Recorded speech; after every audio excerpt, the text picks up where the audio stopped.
It's time for Clemson Sports Talk with Lawton Swan. Ready, set. Just call me Swanee. Tiger style. Tiger style.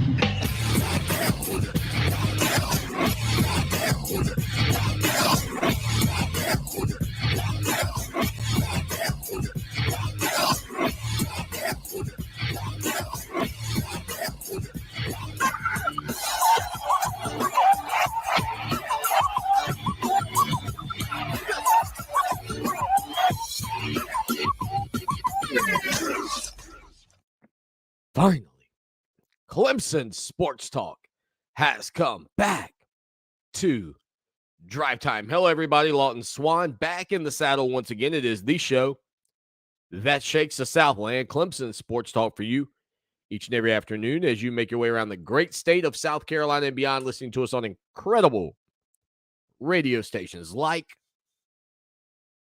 Fox Sports Radio 1400 the Midlands, heard around the world on the iHeart radio application. Lots to get into today. The Clemson Tiger men's baseball team with a big weekend series victory. The transfer portal. I know Dabo Swinney has talked about NIL and the transfer portal and was met with some chagrin from people. Well, Alabama coach Nick Saban also was recently talking about the state of college football, as it were, here in 2022. Also coming up on the program, William Qualkenbush. He is on Twitter at Qualk Talk, set to join us. And a myriad of other issues to get into with you here on a Monday edition. A dreary, cold Monday as we cross over into the midpoint or just past the midpoint of April, which got me thinking. I know Clemson doesn't play in the first game of the college football season, big boy college football. That'll be reserved for the 27th of August with a couple of matchups that are squared up, a couple being Florida State and Duquesne, North Carolina and Florida A&M. I mean, so you've got I don't want to say a bevy, but you've got a host of games in August on the 27th. Vanderbilt's at Hawaii, et cetera, et cetera. I think there's a grand total of maybe 10 games, something like that, to open up the season. Nonetheless, how many days away are we? If you're keeping score at home, 131. 131 days away from the kickoff of the college football campaign. And I guess since you've already had your wake up today, you can make that 130. And so it got me wondering, like, how far are we from the end of the college football season, at least for, say, Clemson, right? Like, the final game of the regular season for the Tigers took place on December the 29th. That was 110 days ago. So we are about 10 days, ladies and gentlemen, about 10 days away from what I think we would perceive to be about the midpoint of our quote-unquote off-season as Clemson Tiger faithful. Now, again, I know you keep up with everything else that goes on in the world of college football, so there were games post-Clemson, the college football playoff, etc. But even still, to think about the fact that we have come this far, this quickly, to me, is shocking. And I know the doldrums of the summer will be upon us shortly.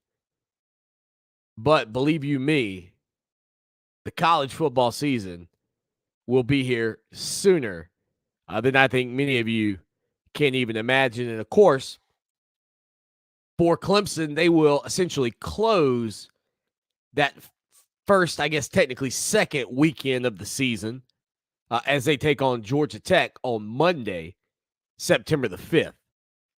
But yeah, I was looking at the calendar and thought, man, I can't believe, we're getting ready to be at May.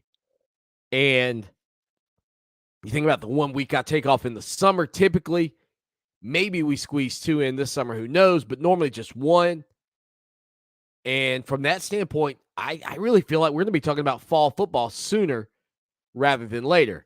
Of course, over the weekend, the South Carolina Gamecocks had their spring game, and rest assured, we will talk with our buddy Mike Yuva tomorrow to get the ins and the outs of Spencer Rattler's debut in Columbia and the feelings surrounding the South Carolina Gamecocks Garnet and Black game. I'm not going to lie to you, and I know that game was being streamed, but I don't say this to hurt any South Carolina fans' feelings, but I do have to say I couldn't find the game on a streaming channel, and maybe looking back on it, the problem was I was searching for South Carolina, and maybe I should have been looking for Garnet and Black. I couldn't find it. Like, it kept wanting me to watch South Carolina and Furman. Like, it was throwing up a couple of other, South Carolina events,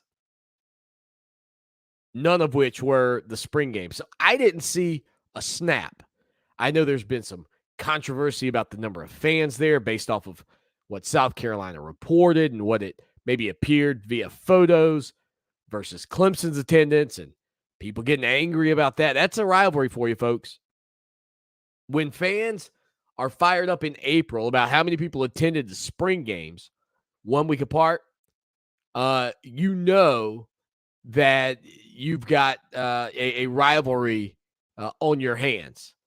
And so from that standpoint, can't wait to catch up with Mike Yuva to find out a little bit more about this South Carolina spring game. What I can tell you is that according to multiple reports, Marshawn Lloyd apparently looked pretty good.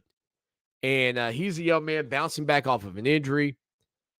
They said one of the quotes I saw was that Lloyd was the best of the bunch over Juju McDowell and Christian Beal-Smith.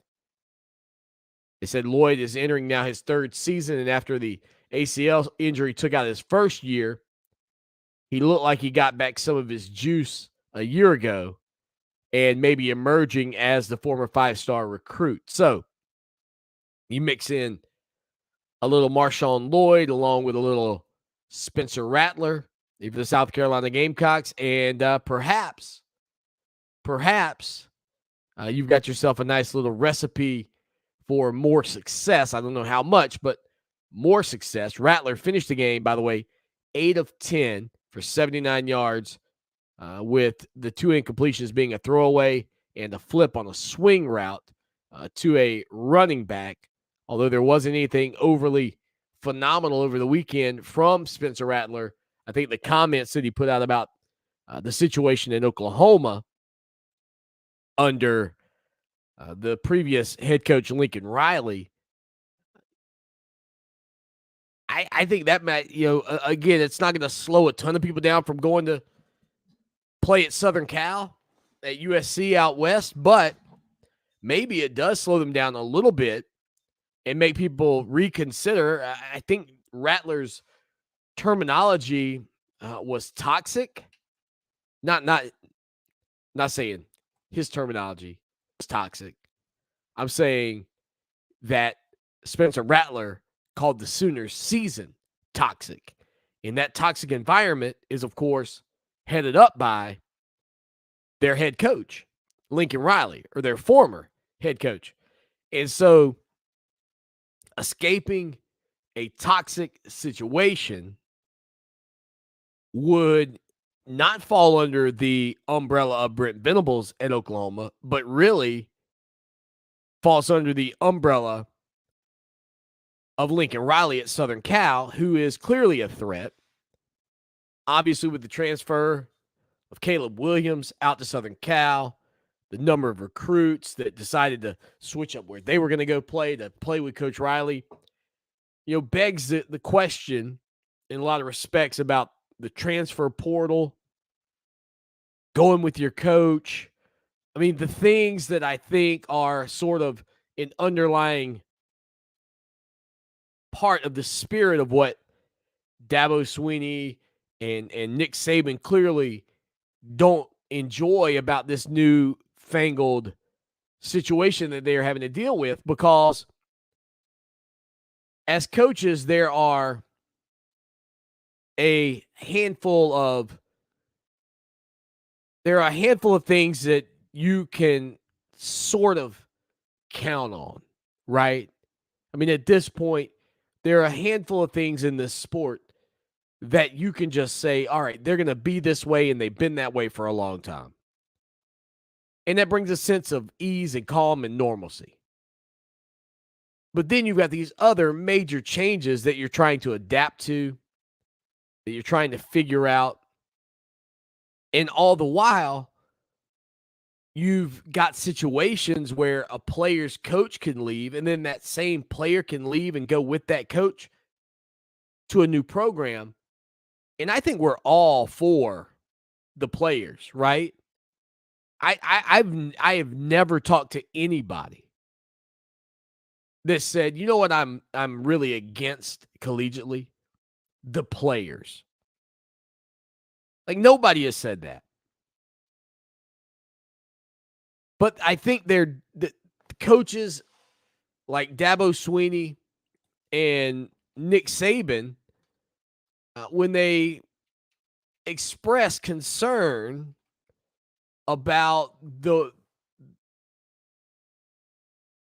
NIL and the ability to buy players, the transfer portal, and all of that, is not something that should be taken lightly. Because these are two of the coaches who have really figured this thing out. And I don't doubt that that they will continue to adapt. But I don't think, for the good of college football, the Wild West is what you want either. Like, there needs to be better guidelines. Nick Saban over the weekend said NIL creates a situation where you can basically buy players. You could do it in recruiting. I mean, if that's the way we want college football to be, I don't know. He said, and you can also get players to get in the transfer portal to see if they can get more someplace else than they can get at your place. And we'll tell you a little story about something maybe similar to that took place with Georgia over the weekend. All that being said, I don't know anybody that is against the players or their abilities to profit off of their name, image, and likeness, or even their abilities to transfer. But I do think that there has to be some additional guardrails put in place, guys. Or this is it's almost there. Like, right now, it almost feels a little bit like a joke.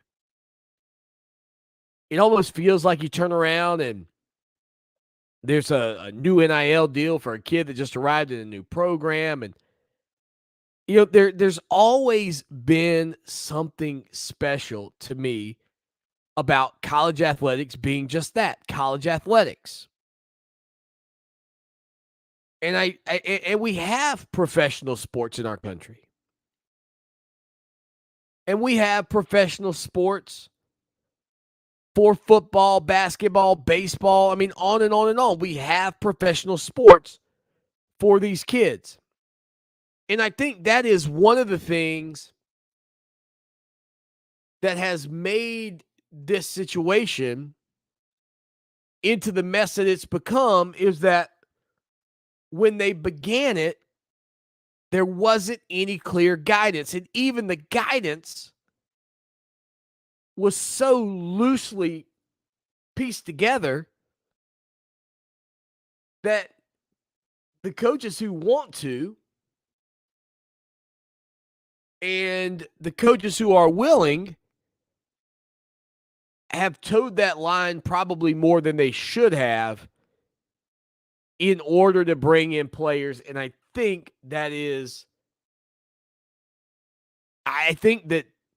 willingness to toe the line by so many, and look, some of you will say, well, they crossed some of the lines in these cases, and maybe they did. But I think that go for the gusto type thought process is what's really going to end up putting a lot of, obstacles or things to limit what can and can't be done And I think it's a positive, but it will probably get locked down tighter than necessary. And that's like the old, it kind of reminds you of like your parents, right? If you make good choices and you're home on time and all that, there's probably a little more trust and leniency. So that if you ever do roll up 5-10 minutes late, not the end of the world.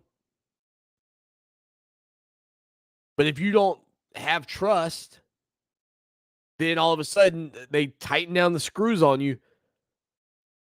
And with kind of what I feel like we've seen with the NIL at this point and how unhinged some of it is sort of become, you're probably going to see some tightening and maybe more than necessary in order to reel it back in. And when Nick Saban, and again, I know like people say, man, they're trying to level the playing field and people are going to do whatever they can to catch Saban, and that's fine. But I don't think Saban and Dabo Swinney have said the things that they have said simply because these two individuals are worried about some other programs running them down. They're not there. That is not the case for these coaches. I think they see the bigger picture. I think they see the fact that the sport that you and I and so many other people love has some major issues that have been created in the past couple of years with the transfer portal and with NIL. And if you want to watch pro sports, why wouldn't you just go watch the Carolina Panthers? Why wouldn't you just go watch the Kansas City Chiefs? And that's the thing. And maybe that's what they need to adopt. Like, maybe the solution to this problem would be to create sort of a G League, a league kind of underneath the NFL, even sanctioned by the NFL, maybe 8 cities, and tell kids, look, if you want to get paid coming out of high school, and don't give me the, oh, everybody pays players. I don't want to hear that. Not true. You want to get paid, then you go play in this developmental league of the NFL, the DNFL, whatever you want to call it. And allow those players to go there and play. And let them get a little paycheck. And then let college football return to what it once was. And I know that doesn't address NIL or the free-flowing movement of players. I get it. But there are only a couple of little things here and there that I think NIL needs tweaking on to be just right. But, man, the situation with – not NIL. The transfer portal can be tweaked and make it just right. But with NIL, I think there's a lot right now that needs to be done to button this stuff up a little bit. For a sport that people have worried about for years when it comes down to inappropriate benefits, to now all of a sudden, as Nick Saban says, creating a situation where you can basically buy players. That just took whatever you thought about the programs who were maybe doing things unscrupulously, just threw gasoline on it. I don't love it. 803-450-0086. Let me know, what would you do? NIL, how would you handle it? Is it good like it is? Transfer portal, what would you change? I'd love to hear your thoughts on that. With a quick break, we'll come back. We'll hear from Clemson Tiger head coach Monty Lee after the Tigers' series victory at Wake Forest. Rocking and rolling along with you, Clemson Sports Talk, Lawton Swan here on a Monday afternoon. William Qualkenbush set to join the program coming up in hour number 2. 803-450-0086 text line, phone line. Looking forward to talking to Qualk. You know, Kelly, she left the program. She's going to be doing more work with ESPN, and Qualk's got a new partner. We'll hear all about that coming up in hour number 2. But, you know, the Clemson Tiger baseball team this weekend, guys, going up to Wake Forest, the 23rd ranked Demon Deacons. They win 1-0 in the first matchup, scoring a run in the top of the 9th inning. Then they lose game 2 on a 3-run blast in the bottom of the 10th, 12-9. And I can't help but think, coming out of that game on, what was that now, Saturday, when Clemson gives up that home run to lose that ball game, I can't help but think to myself, you know, these guys, they haven't had a lot of success lately.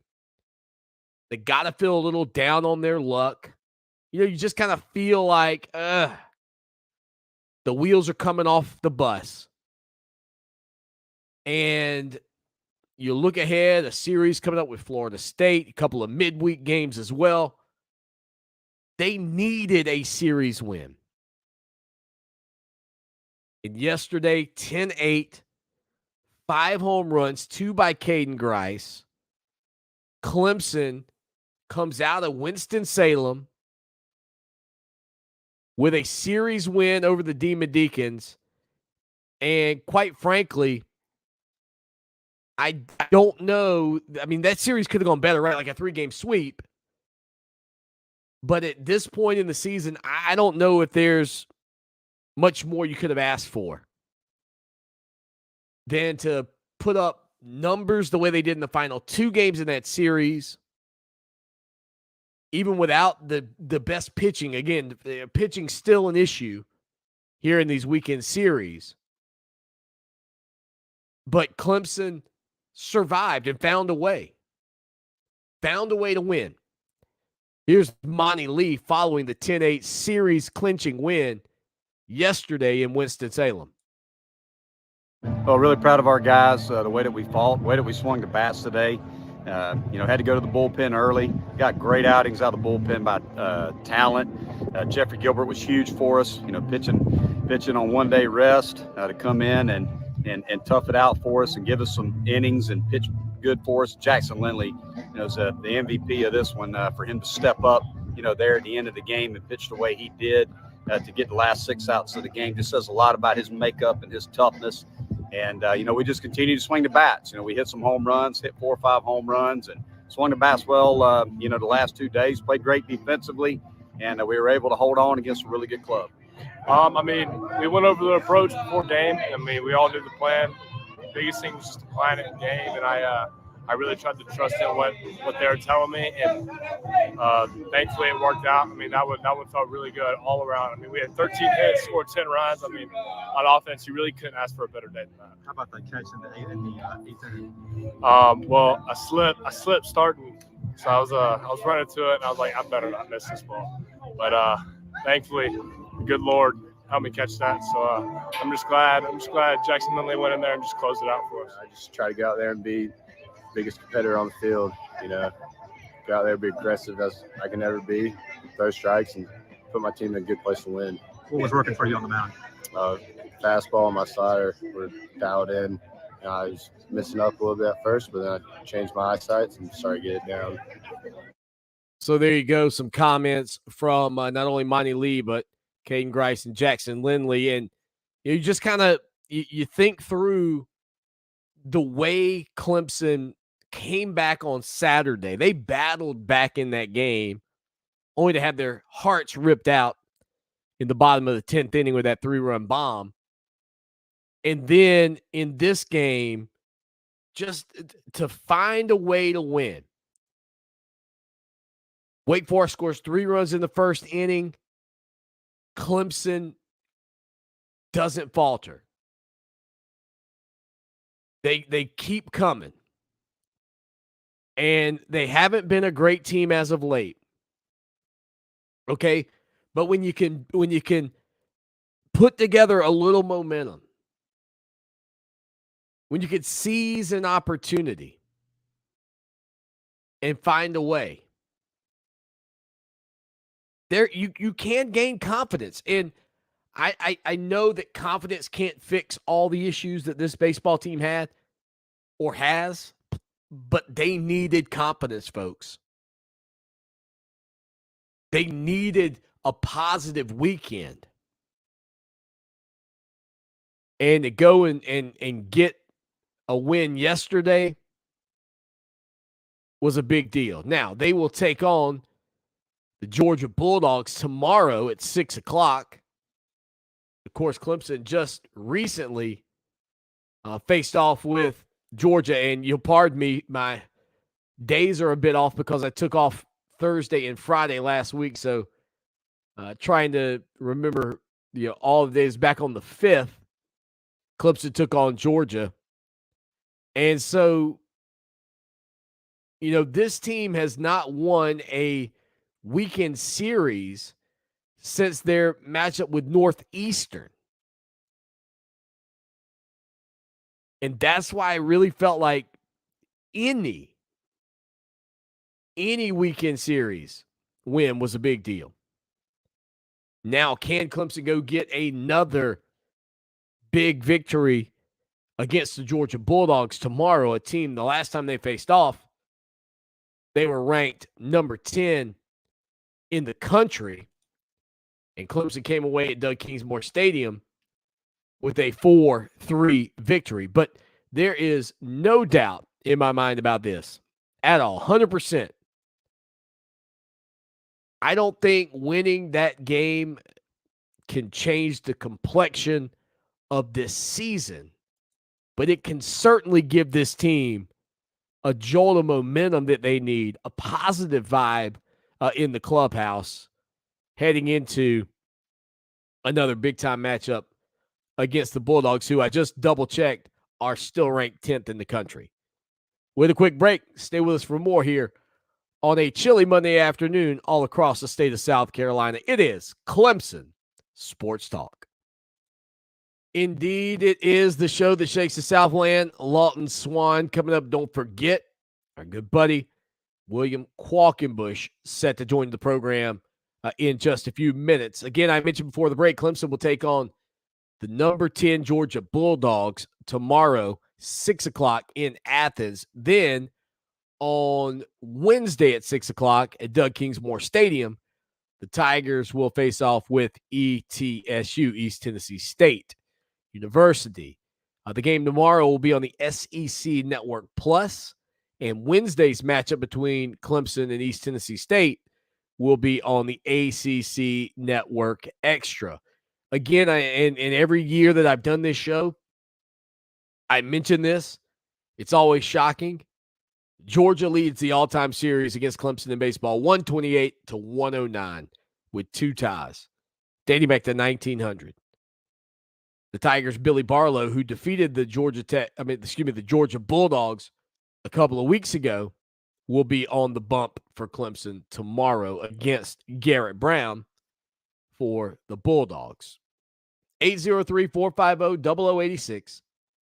Text line, phone line, be a part of the show anytime, any place, anywhere. Our website, ClemsonSportsTalk.com. Go check it out. We'd love to have you spend some time hanging out with us over there, where for just $63.17, you get 1 year of coverage, and we are expanding our coverage of your Clemson Tigers again over on our website. That's ClemsonSportsTalk.com. I was thinking the other day, and can I put you guys on a mission here? I was thinking about a couple of things the other day, but one of which, most notably, was the fact, and I don't know how this is, we have wonderful sponsors on this show. So many people that have been a part of this program for many years, and I hope you support them. Please support them. They support us. They help keep a little orange on the airwaves for you. But here's the other thing. I have never, since I have been on the air, if you can believe this, I've never had a realtor. Not one advertise.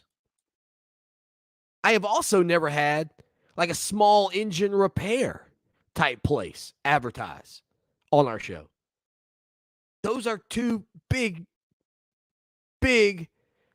entities for our listeners. Home buying and lawn and garden. If you know somebody, let them know about us. Tell them about the show that shakes the Southland. Tell them to get up with me, Swanee.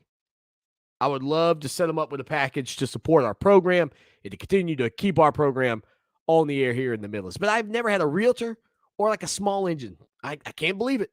Well, I mean, I guess I have to because it's the facts. But yeah, that's the true story. And we can do some stuff online with the website, ClemsonSportsTalk.com. 803-450-0086. Text line and phone line. And again, don't forget, William Qualkenbush will be joining us here in just a little bit. So, Amarius Mims, former 5-star offensive lineman who jumped in the transfer portal a week or so ago. We talked about him potentially being a guy that maybe, if Clemson's looking for offensive linemen, hey, maybe this is a guy to do it or to at least look at. Well, Mims went on a recruiting visit this weekend to Florida State. And again, we've talked about NIL. I don't love it. You know that. I don't know if this had anything to do with it, but Mims went to Florida State. And then after that visit, all of a sudden just flips the script and decides he's going to go back to Georgia. So first off, I don't like the transfer portal and NIL as it is. But let me ask you, if a kid jumps into the portal, should they be allowed to go back? Like, should you be able to unportal? And again, so fans of Georgia Bulldog fans, like, you're probably excited to get Mims back, unless you posted bad things about this young man when he left. But then if you're the coaching staff, like, do you want them back? Like, would you want somebody back that quit your team? Woof, I'm out of here, guys. I'm peace. About that, Coach. Like, I go so many ways, right? Like, maybe it's best for the kid to not portal for whatever reason, but should you be allowed to return? I don't know that you should. And I really don't believe you should be able to go back into the portal again. Not without a consequence. Like, you can have a portal with no sitting out if you want, but you can't have a portal, go taste the wear somewhere else, and then come back to our school and then do it again next year. See if you get a better NIL deal at Florida State or what. Like, to me, if you portal in and you portal back, the next time you try to leave, you need to have to sit out. Like, to me, this is another reason of what I was saying earlier about why I think this stuff has to get some better guidance or rules or whatever. And then you got some parody accounts out there that are fantastic. A Miami parody account, parodying being a media member, said, quote, "The visit was going well until Coach Norville asked me to make a TikTok with him. I said no, but he told his assistant to start recording anyways and attempted to gritty to a Jack Harlow song. I think that's when I knew Georgia was home." Parody Twitter accounts.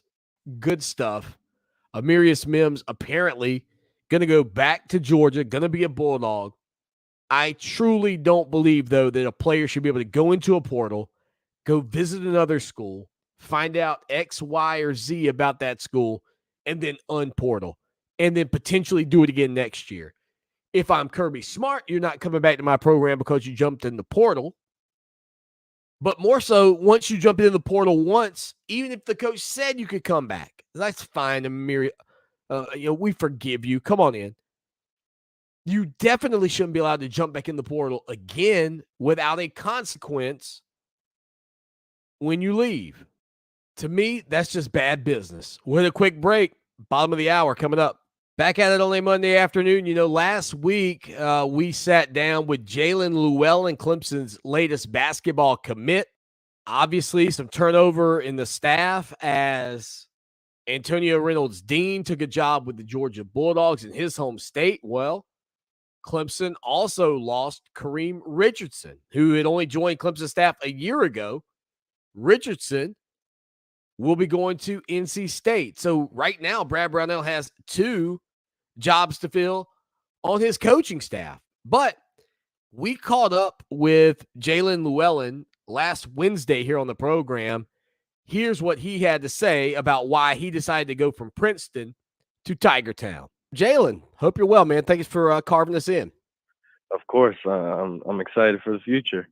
All right, so talk to us a little bit. You're from Canada originally. Were you recruited by Clemson out of high school? How did this connection to the second set of Tigers in your career take place? Yeah, I'm from Canada. I went to high school in Lynchburg, Virginia, and Clemson started recruiting me out of high school. I obviously chose to go to Princeton instead, but once I hit the portal, Clemson coaching staff, they reached out right away and continued that relationship that we started back in the day.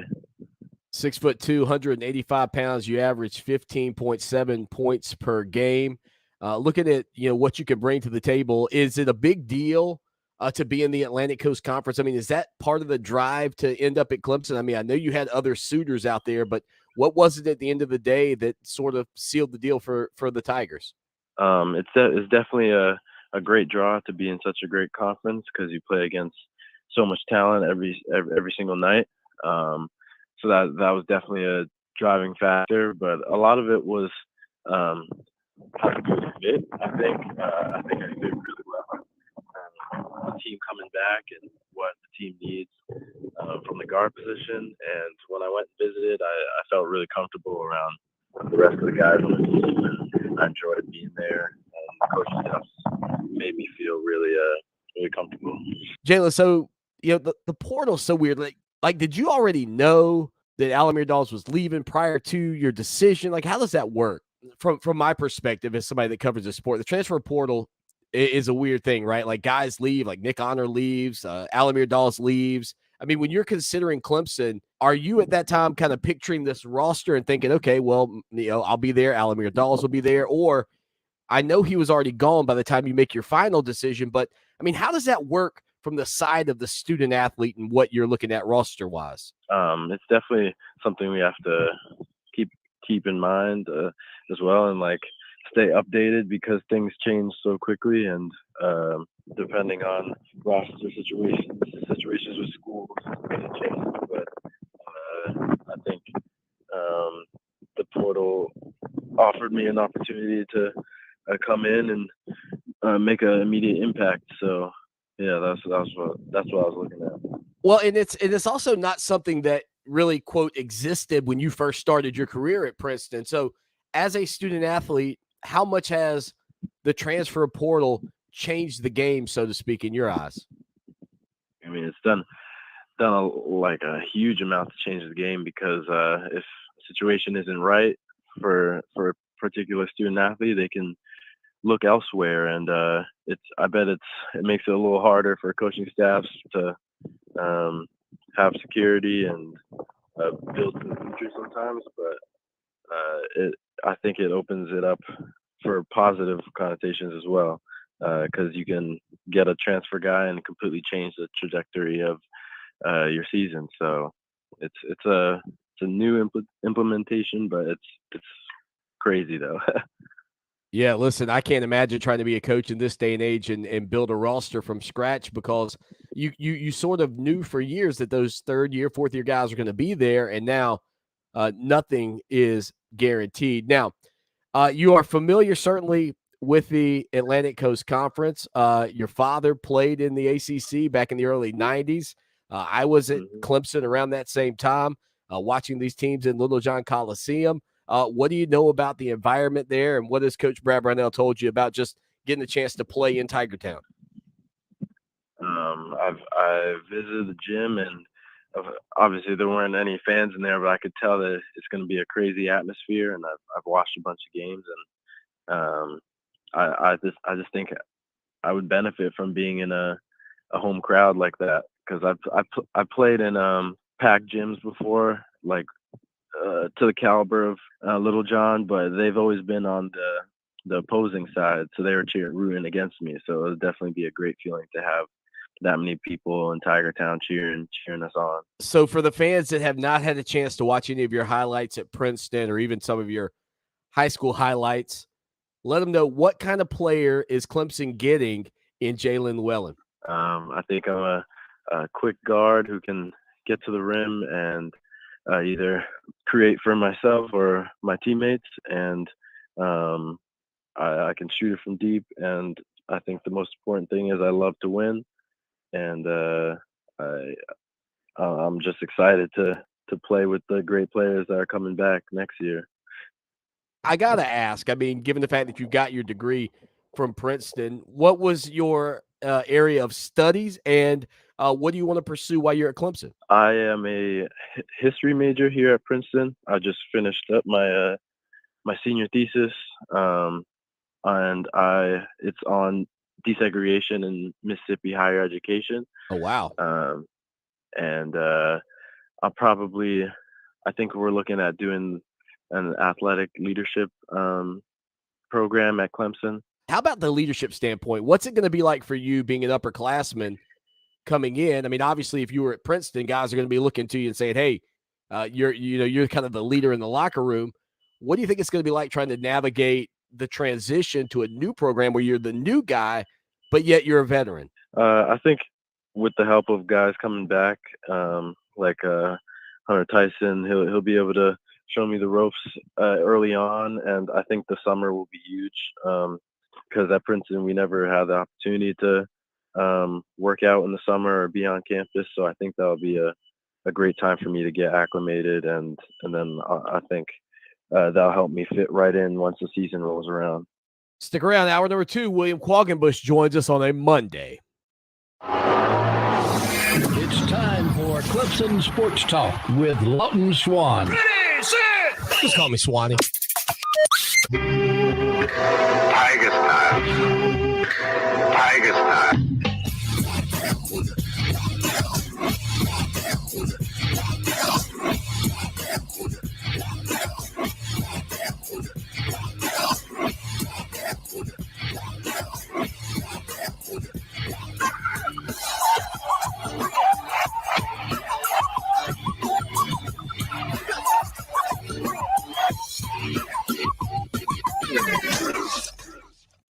It is hour number 2. That's drive time right here on the show that shakes the Southland, Clemson Sports Talk. Lawton Swan with you. Coming up in just a second, our good buddy William Qualkenbush joins the program. We'll talk with him about a little bit of everything going on in the world of the Clemson Tigers. Plus, today, the debut of a new version of Out of Bounds. Of course, last week, we didn't even know this when we went on the air with Qualk.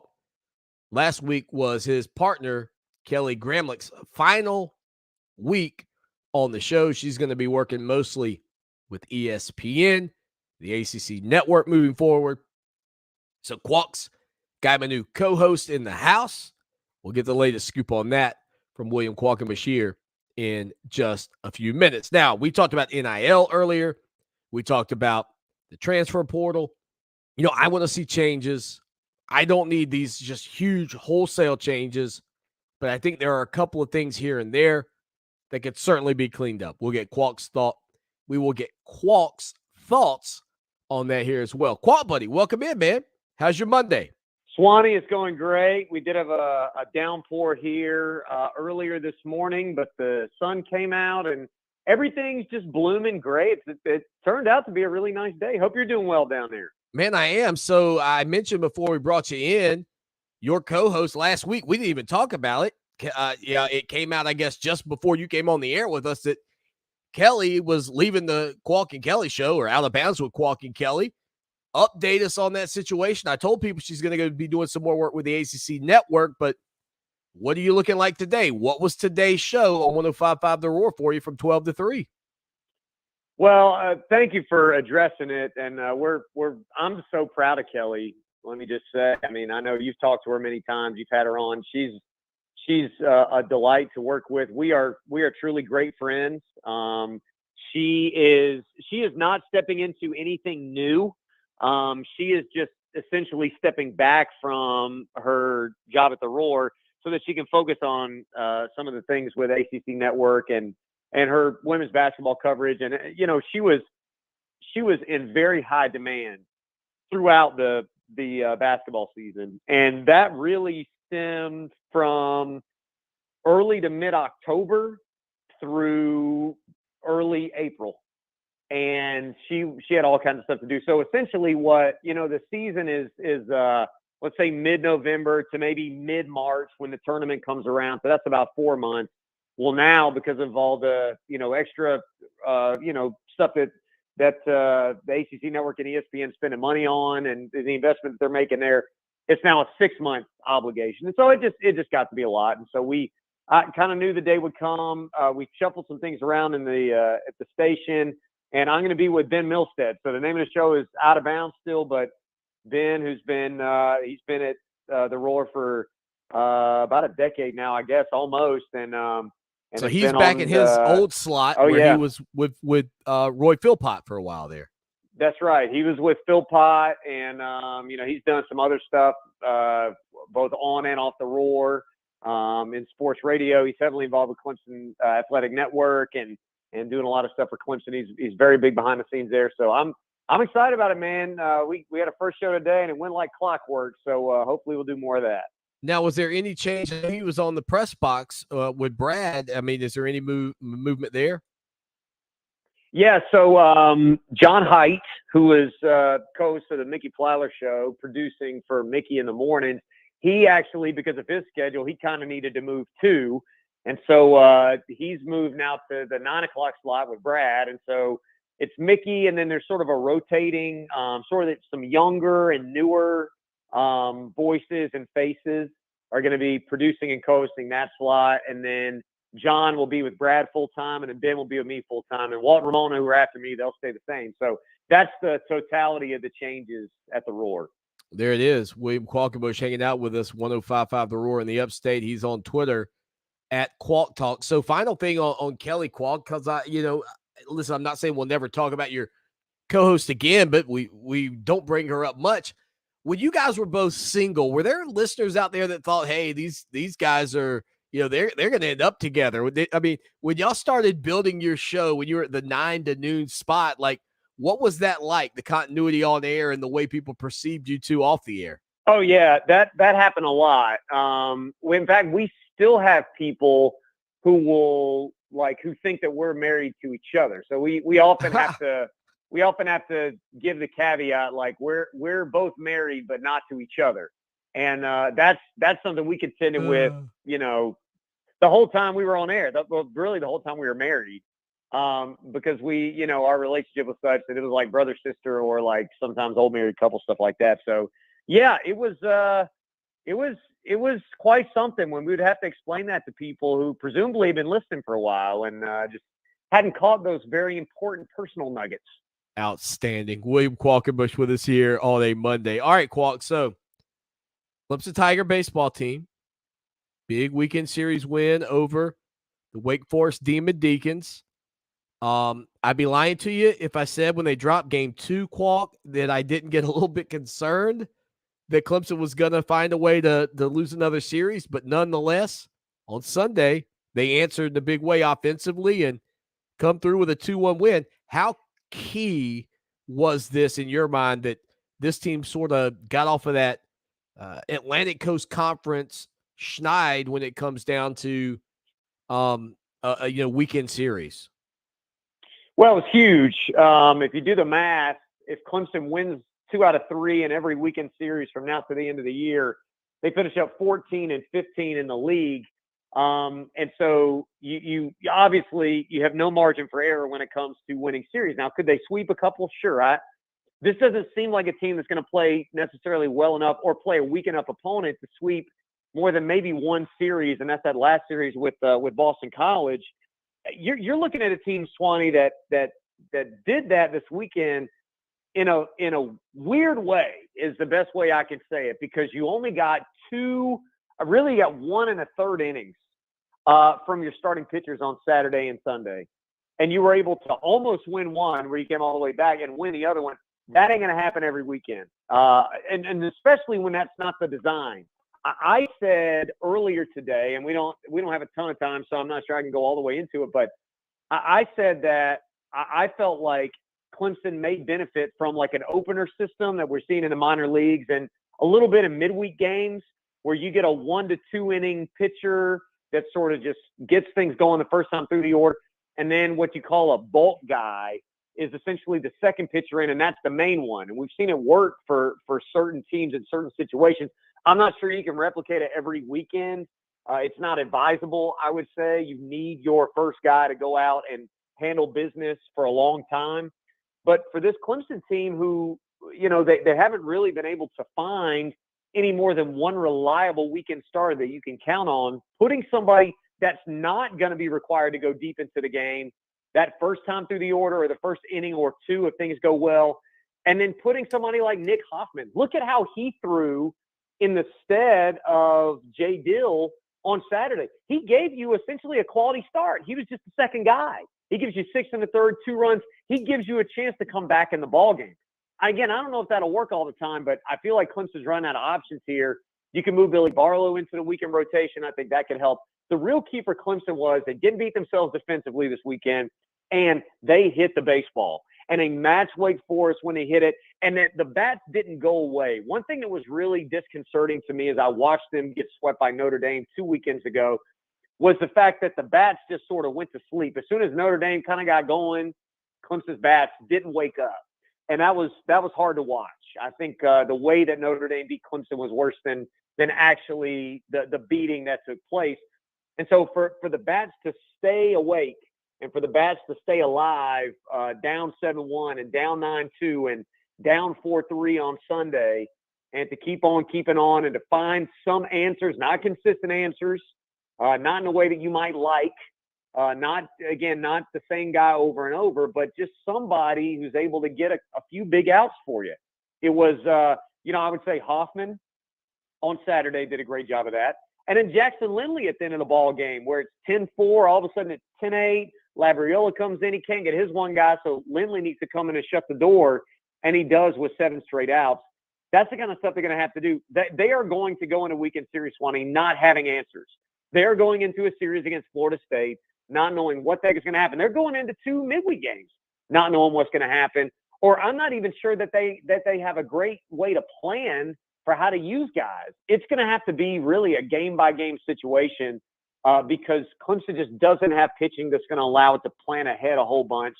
If they continue to hit like they did this weekend, though, they're going to have a chance against the Florida State pitching staff that is really, really, really good. Yeah, I'll tell you, just to break through this weekend, especially yesterday, to find a way, like, they talk about with Clemson Tiger basketball, Brad Brownell always talks about that grit and just having that willingness to battle, and that's what they did this weekend. I felt like, man, I thought this series, honestly, Qualk, was like, you don't win this. I mean, I'm not saying turn the lights out, but buddy, it was going to be tough nonetheless. A good positive momentum for the Tigers off of that victory over the 23rd ranked Demon Deacons. But since we talked, Qualk, Clemson Tiger football teams picked up a couple of commitments. 4-star quarterback, you and I were talking about it on Monday last week. Christopher Vizina, who committed to Clemson, and then also Reid Mckeska, the big tight end out of Texas. I talked to Mckeska last week as well, and I'll tell you this, man, he just seems like a guy that really kind of fits that Clemson mold. Yeah, and look, I think what you said about baseball, I think is accurate with the grit. I think the grit that Clemson's showing on their recruiting trail too, because think about what they've had to withstand, okay? They've had to withstand not just, particularly on the offensive side, okay? You get 2 commits, one's from Vizina and the other one from Mckeska, who, as we know, tight end is a little bit of a difficult position to prospect out. Obviously, you'd love to have everybody would love to have a Brock Bowers, but ultimately they don't come around all the time. A lot of times it's projectability, it's fit. There's a lot of things that really come into play there. He very well could be a 4-star by the time it's all said and done, even if he's not. Davis Allen went number 1 in his class, but I don't think Clemson's trading him for anybody. But think about it. You had a whole season where things went bad offensively. You had a whole, a bunch of coaching changes. Then you had a spring where it didn't look that great, and the returns weren't that great, and it didn't look great in the spring game offensively, certainly, and so you're giving rival recruiters a lot of negative things to say, and then the fact you've only got 1 commit, I think, is making people antsy. But this, Swanee, a lot of times your recruiting class doesn't develop until you get that quarterback in, or you get a magnetic personality that's highly sought after, like a Brian Brzee, perhaps. Right. That was sort of the linchpin of that recruiting class. And so you bring in Vizina, you've got one domino in Mckeska. You're probably going to see some others in the next few weeks. And another thing about staff grit, going back to baseball for a second, they started trying some new things, didn't they? I mean, they put David Lewis in the lineup. They moved Caden Grice to center field. Not all those things are going to work, but they've shown an ability. Look, we're going to exhaust all options. We're not just going to keep doing the same thing. Clemson setting up an official visit weekend for that first week in June, I think is interesting because they have been totally against summer official visit weekends, but they're trying to make sure now that they don't lose recruitment just because of a rigid stance in the calendar. Again, this is in the face of people writing the 100,000th column about how rigid Dabo Swinney is and how he doesn't change with the times and this and that and the other thing. USA Today went after him last week because it's a day that ends in Y, and USA Today, somebody is going to go after Dabo. These are 2 big-time pickups for the future of Clemson's offense, and I think there's more to come because of the way that Clemson continue to attack in recruiting. Qualk, we only got about 5 minutes, and I know how you can pontificate on a topic like this, and you bring it perfectly full circle here with the Swinney comments. Help me out, right? Like, Nick Saban is supposed to be the bad guy, I feel like. Dabo Swinney is also sort of molded into the bad guy by a lot of people. So I'm often surprised that when these 2 coaches say something, Dabo Swinney's the one that the bus gets thrown at, and Nick Saban might catch a little bit of flack, but not nearly as much. Help me out on this, Qualk. I need guidance. Well, I will say, I don't think that it's all invented, okay? Nick Saban is a better politician than Dabo Swinney is. Nick Saban is better at couching his statements than Dabo Swinney is. I think as someone who in another life might be a politician, might be a political comms director, you got my vote. I would say that Dabo Swinney, and look, I might have gone to law school in another life, Swanee.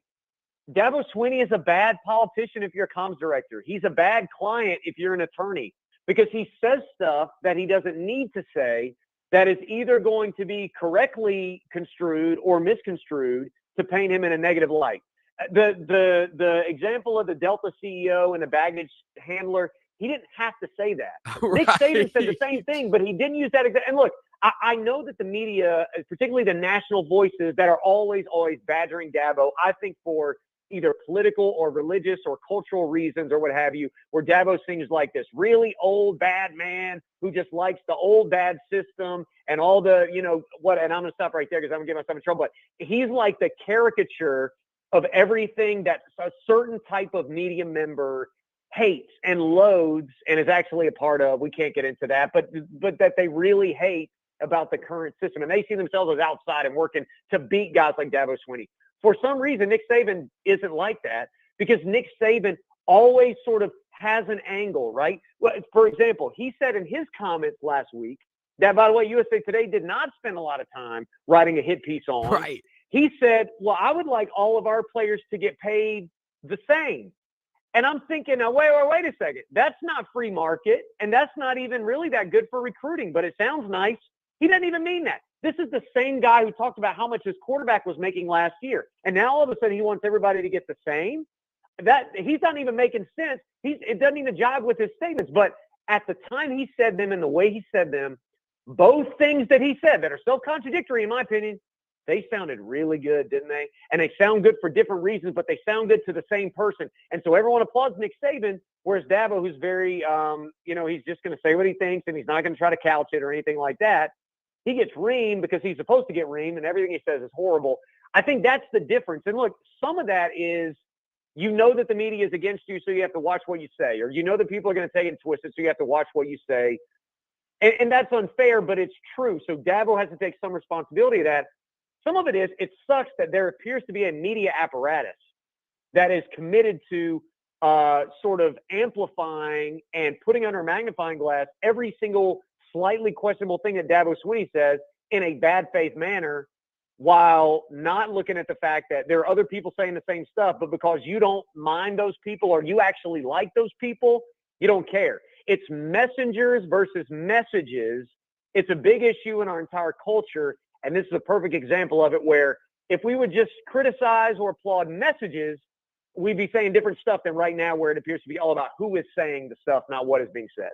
You know what I think part of it is, Qualk, and we only got about a minute and a half, but I think it's because Nick Saban is sort of viewed as a curmudgeon, and Swinney is viewed as this happy-go-lucky kind of guy, and, you know, just has a very positive outlook. And I think a lot of people just don't like positivity. You know what I mean? Their life isn't as great as Dabo Swinney's, or they whatever, and then they go, what can we do to tear this guy down? Because I don't like seeing this smiling face on my TV. I don't know. I can't figure it out. You know, it's kind of like mega church pastors, Swanee, and I'm not saying that Dabo Swinney's like this, but, you know, one thing, I think one of the reasons people hate mega church pastors is that they're really rich, and they feel like they're, like, preying on people to become rich. And so Dabo kind of, because he's from the South, and he fits kind of the caricature of a mega church pastor, right? He's kind of, you know, he's kind of suave, and he's kind of just doing his own thing right there. To me, that has a lot to do with it, that it's the way you come about your wealth, and how dare you make money off the backs of these people, et cetera. Meanwhile, Nick Saban, again, he is able to avoid that caricature of himself because he throws comments into his commentary that seem to be like, whoa, this guy wants everybody to make the same. That's amazing. He's not a heartless rich guy. He doesn't care about the system. He wants to blow the system up, when we know, in fact, Nick Saban has taken advantage of the system more than any coach that has ever walked. And to his credit, he's done that. But he's able to kind of just make the certain statement that gets people off his trail. I think it's a good – and I think you're right, too. He's kind of seen as a guy who's fading out, where people feel like they're going to be stuck with Dabo for a while. Oof. Follow him on Twitter, at Qualt Talk. Qualt, buddy. Talk to you next Monday. Thanks, Swanee. Always good to be with you. It is the show that shakes the Southland. Clemson Sports Talk, Lawton Swan, and excited to have Clemson's newest commit on the program with us, Reid Mckeska from Bridgeland, Texas, Bridgeland High School, just outside of Houston. Reid, appreciate you joining us, and hey, man, congratulations on your commitment to Clemson. Well, thank you for having me, and thank you. It's definitely a very exciting time. You know, tight end is a position for the Clemson Tigers that I've watched from my seat for several years and thought, man, it's got to take a step up. It appears they've got some guys on campus right now that are going to move that position forward, but bringing in a guy with your size, 6'6", 230 plus pounds, I mean, you fit the mold of what I kind of want to see at Clemson. What have you heard from the staff, just from the sheer fact of the size and the ability that you bring to the table? They're super excited. I think they definitely want to put more emphasis on tight ends here and moving forward.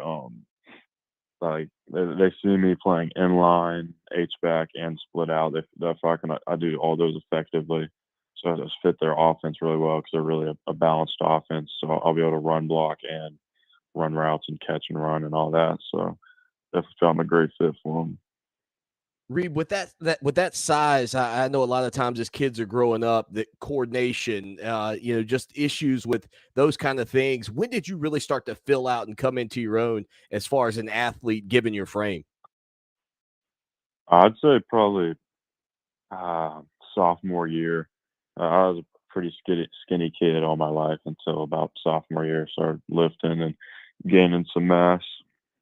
Reid Mckeska, again, 4-star tight end prospect, 6'6", 230 pounds, out of the state of Texas. Listen, Tiger fans, he had a laundry list of offers from across the country, the Alabamas of the world, Florida State, but he chooses your Clemson Tigers. But I couldn't help but notice, and you catch me up here, I didn't see Texas A&M. I mean, here's a town, College Station, just up the road from you. Are you surprised that you didn't have an offer from the Aggies, or what's the situation there? So definitely not surprised, but I mean, we've been talking a bunch, but they they took 3 in the grade above me, so they just can't take one in my class. But if someone were to leave, they told me I was the first one they were going to call. Yeah, they're super interested, just kind of the circumstances. They couldn't take one, so.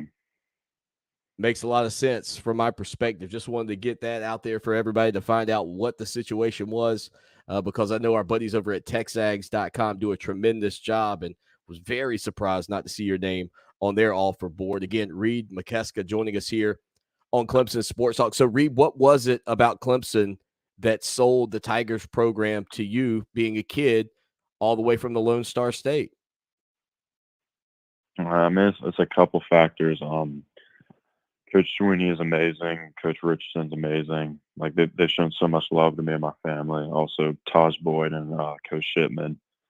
So, just kind of all the love they've shown. The team culture there is unbeatable.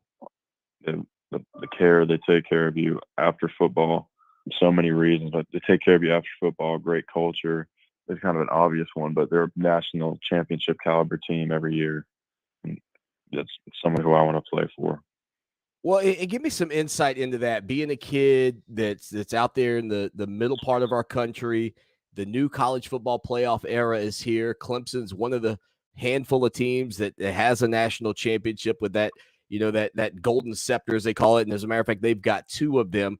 How does that resonate in your opinion? How does that influence kids across the country when they see that paw on the side of Clemson's helmet?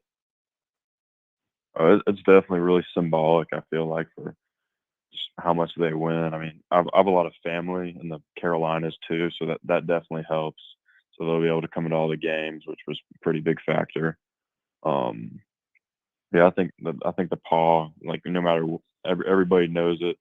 It's pretty iconic now, so it just symbolizes just their culture of winning. I mean, when you see Clemson, you see a winning football team.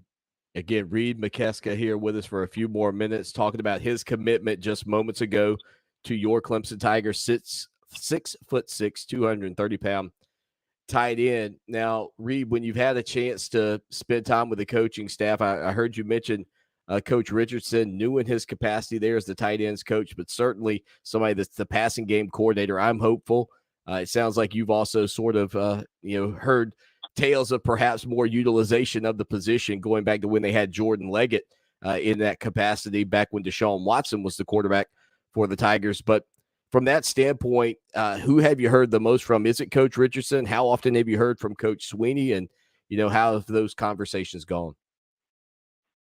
Yeah, so I say Coach Richardson, probably hear from him basically every day. Coach Sweeney probably weekly, and our conversations are basically like how I'm doing, how they're doing, just about football, life, etc. Well, I know Coach Richardson will do a fantastic job, and they're excited to see how things develop. And now with a brand new commitment from Reid Mckeska, the 4-star tight end prospect out of Bridgeland, Texas. Matter of fact, folks, he is the #1 ranked tight end in the state of Texas in the 2023 class. Now, yesterday, listen, you're the second commitment for the Clemson Tigers in a couple of days. I mean, did you follow the commitment of quarterback Christopher Vazani earlier? I guess technically yesterday afternoon.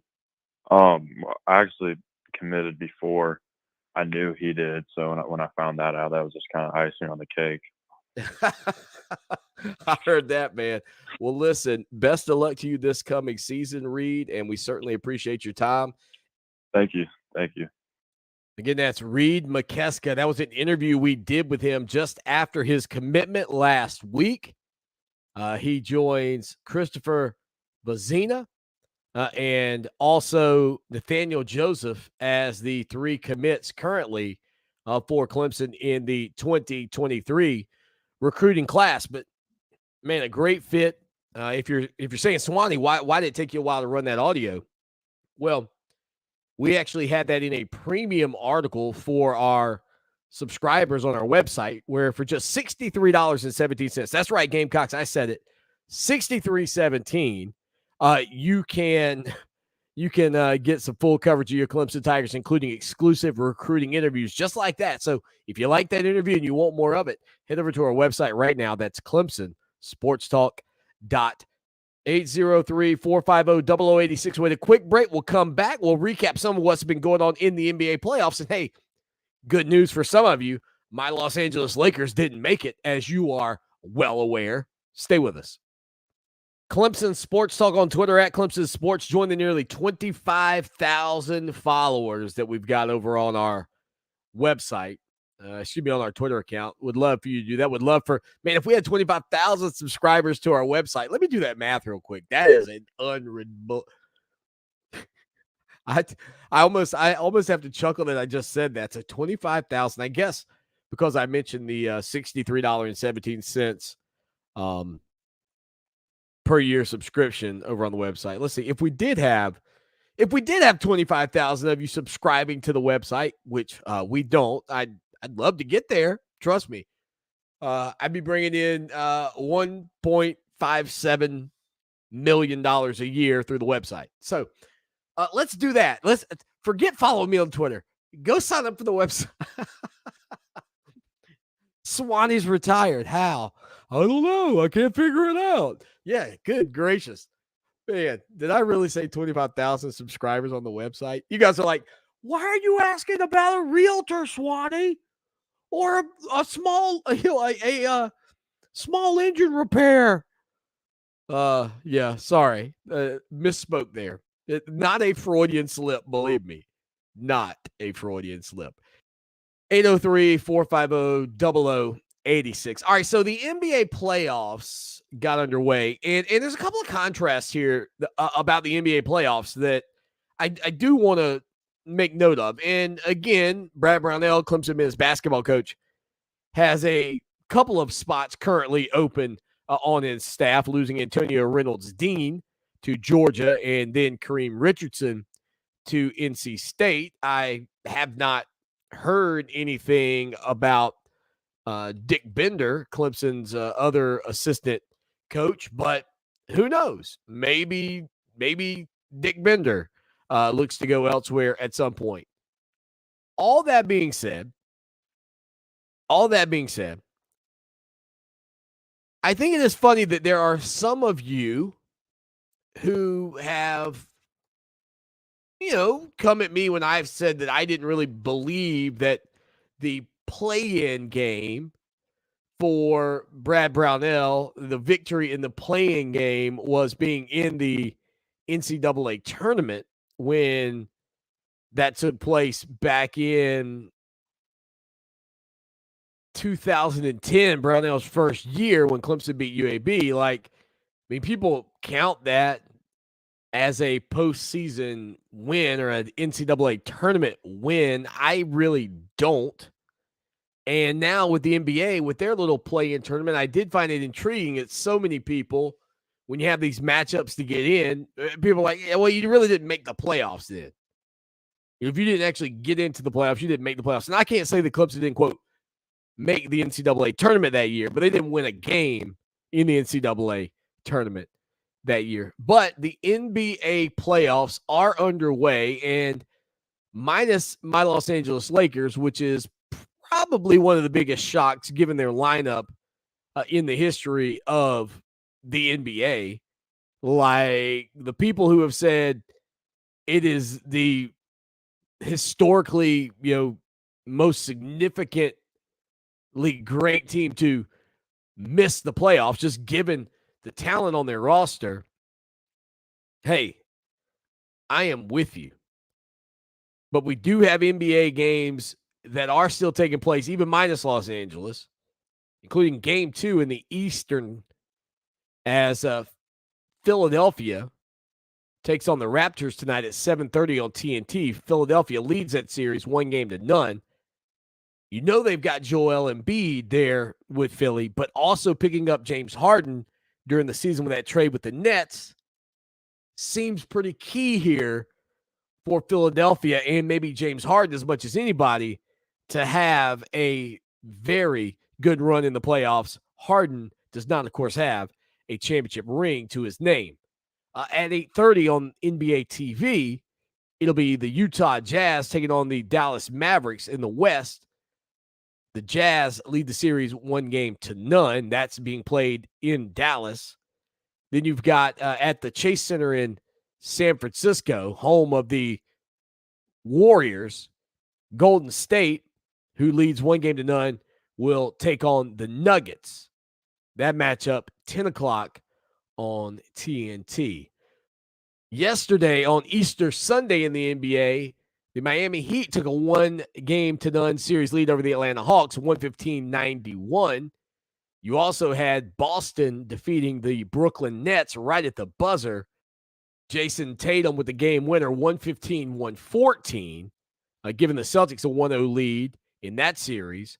The Bucks, the defending champions, knocked off the Bulls 93-86 to take a 1-0 lead in that matchup. And then the Suns with a 110-99 lead in the nightcap, defeating the New Orleans Pelicans. And Phoenix leads that series 1-0. But the series I'm really interested in watching is that matchup between the Timberwolves and the Grizzlies for a couple of reasons. Minnesota, by the way, won the opener. They'll play again tomorrow at 8:30 in Memphis. But Ja Morant, the former Sandlapper, Ja Morant, he had a couple of big plays in that opening game against the Timberwolves on Saturday night. But unfortunately for Morant, just not enough there offensively. 130-117. The Timberwolves come out on top and take a 1-0 lead on the road. So a key game tomorrow for the Memphis Grizzlies. But Morant, just go watch, just Google some of his highlights, man. He might be the future. I know that New Orleans has Zion Williamson, who was the number 1 pick, also a former Sandlapper. I understand that, but Zion's health is an issue that doesn't look like it's going to go away unless he decides he's going to lose some pounds. But Ja Morant is as athletic maybe as any player that we've seen at his size in the league in a while. 6'3", 174 pounds, jumps like a kangaroo, man. It is unbelievable, averaging 27.4 points per game, 5.7 rebounds, and 6.7 assists. And let's not forget again, this is a kid that's from the state of South Carolina that went to Murray State, for crying out loud. Let that sink in. With a quick break, we'll come back and put a big old bow on the Monday edition of the show that shakes the Southland right after this. Stay with us. What have you done for me lately? It's a fair question. Just don't lose sight of the bigger picture. Don't forget history. Lucky for us at Clemson, the answer to the questions, what have you done for me lately, and what have you done always, are the same.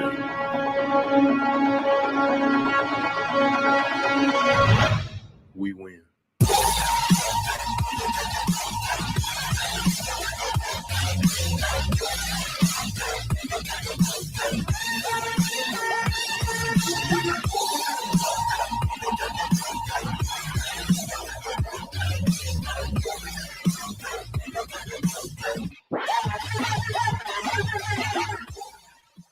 Final segment on a Monday afternoon, Lawton Swan, the show that shakes the Southland. Follow us on Twitter at Clemson Sports. That'll get you Clemson news, notes, information, and more 24 hours a day, 7 days a week. And as I mentioned, we are excited about some expansion that we're going to be doing over on our website, ClemsonSportsTalk.com. Put the .com on it, doggone it. Would love to hear from you here on the program one day soon. 803-450-0086. 4-star defensive end David Ojebe will announce his commitment on April the 27th. Ojebe is a high-value defensive end target out of the Washington, D.C. area, St. John's College High School, the same high school, I believe, if my memory serves me correctly here, as Trey Williams. Ojebe is a 4-star defensive end / outside linebacker, going to be an Under Armour All-American, 6'4", 245-pounder. So he will be making his commitment on April the 27th. So keep your eyeballs on that one. Again, possible Clemson pickup there for your Tigers. We'll reach out to David to try to get an exclusive interview with him as well. Again, 803-450-0086. Clemson Tiger baseball team tomorrow at 6 o'clock will take on the 10th ranked Georgia Bulldogs on the road in Athens. Given the fact that Clemson came out of that 3-game series with Wake Forest, picking up a series win, man, there is no doubt about how big that was for that team, just kind of given the skid they've been on, the struggles they've had.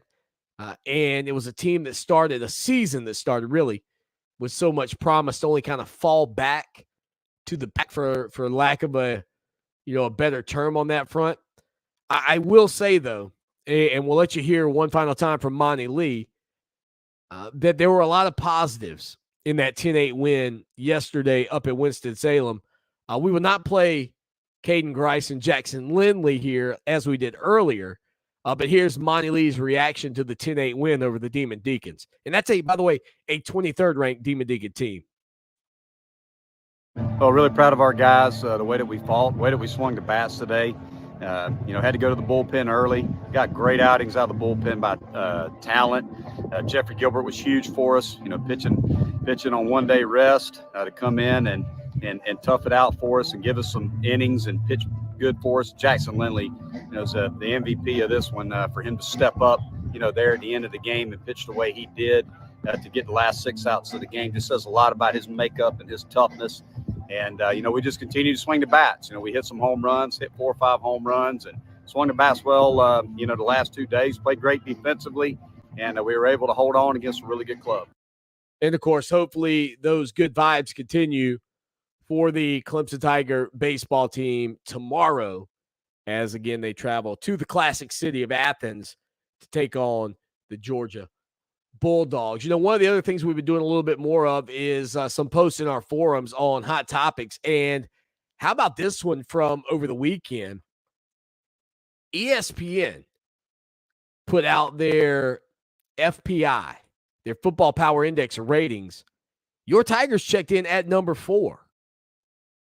Alabama 1, Ohio State 2, Georgia 3, and there's lowly Clemson for the world that thought the Tigers had fallen off of the map, checking in at number 4 with, wait for it, a 26% chance to play in the title game and a 59% chance to play in the college football playoff. Oh, woe is me. Oh, Clemson, we're just Eeyore. Oh, woe is us. We had a 10-3 season. Whatever will we do? Look, I don't know if Clemson will get back to the college football playoff or not. But I have said, and will continue to say, and there's not one person out there that can convince me otherwise. Where Clemson sits today, with the program that they have, in the conference they play in, with guys like Amarius Mims spurning Florida State, who I guess is supposed to be this created monster that Clemson should fear because there's really not anybody in the league that really scares the Tigers. They have an unbelievable chance every year to make the college football playoff at this point. 2 things have to change for that to be a different story. Clemson has to continue to backpedal, and somebody else in the ACC has to step forward. Because as long as Clemson's good enough to win their games in the league and defeat South Carolina and perhaps another Power 5 opponent outside of the league, this year that matchup will be Notre Dame, they are going to have a chance to get into the playoff. And even if you lose that game to the other opponent outside of your league, but you still win your conference and you win your conference championship, you still have a chance to get in. And nothing proves that more. Nothing proves that more than Clemson sure has fallen off. Preseason FPI, Football Power Index from ESPN. Oh, Tigers at number 4. Clemson, folks, will have a chance to get back to the college football playoff. Maybe it's a little high, maybe it's a little low, but they are in the mix out of the gates September 5th when they take on the Georgia Tech Yellow Jackets. That's the truth. We got to get out of here. Thank you so much for hanging out with us. We'll be back tomorrow right here on Fox Sports Radio 1400. Until then, as always, y'all take care now. And go Tigers.